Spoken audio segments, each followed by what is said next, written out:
শ্রাবণের শেষ সোমবারে শিবের মাথায় জল ঢালতে লক্ষ লক্ষ ভক্ত সমাগম শিবনিবাসে। শ্রাবণ মাসের শেষ সোমবার, সেই উপলক্ষে দূর দূরান্ত থেকে লক্ষ লক্ষ ভক্ত সমাগম হচ্ছে নদিয়ার কৃষ্ণগঞ্জের শিবনিবাসে। এশিয়ার দ্বিতীয় বৃহত্তম শিবলিঙ্গ হয়েছে এটি। ভারত বাংলাদেশ সীমান্ত থেকে মাত্র কয়েক কিলোমিটার আগে নদিয়ার কৃষ্ণগঞ্জের শিবনিবাসে রয়েছে শিব মন্দির। রবিবার রাত 12টা বাজতেই ভিড় সামলাতে খুলে দেওয়া হয়েছে শিব মন্দিরের গেট। 260 বছরের প্রথা মেনে নবদ্বীপ থেকে বাঁকে করে লক্ষ লক্ষ ভক্ত গঙ্গার জল নিয়ে আসেন শিবের মাথায় ঢালার জন্য। অগণিত ভক্তদের লম্বা লাইন মন্দির প্রাঙ্গণ ছাড়িয়ে বিস্তৃত হয়েছে বহুদূর।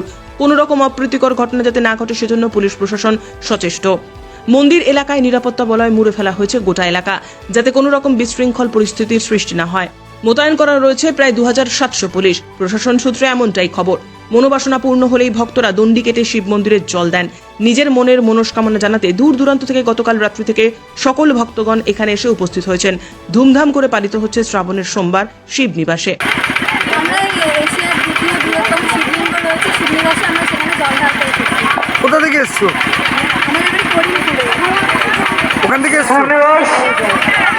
আমাদের শিবনিবাসে যে শিবলিঙ্গটা আছে এইটা এশিয়া মহাদেশের মধ্যে দ্বিতীয়তম, এবং এইখানে প্রত্যেক শ্রাবণ মাসের 4টে যে সোমবার পড়ে প্রত্যেক সোমবারে এখানে জল ঢালে, এবং এই যে শিবলিঙ্গটাতে খুবই জাগৃত, এবং যে যা কামনা করে বা প্রার্থনা করে তার সেটা সাকসেস হয়।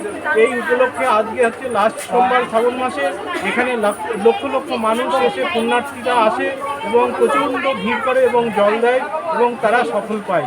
ব্যুরো রিপোর্ট, উত্তরের প্রহরী।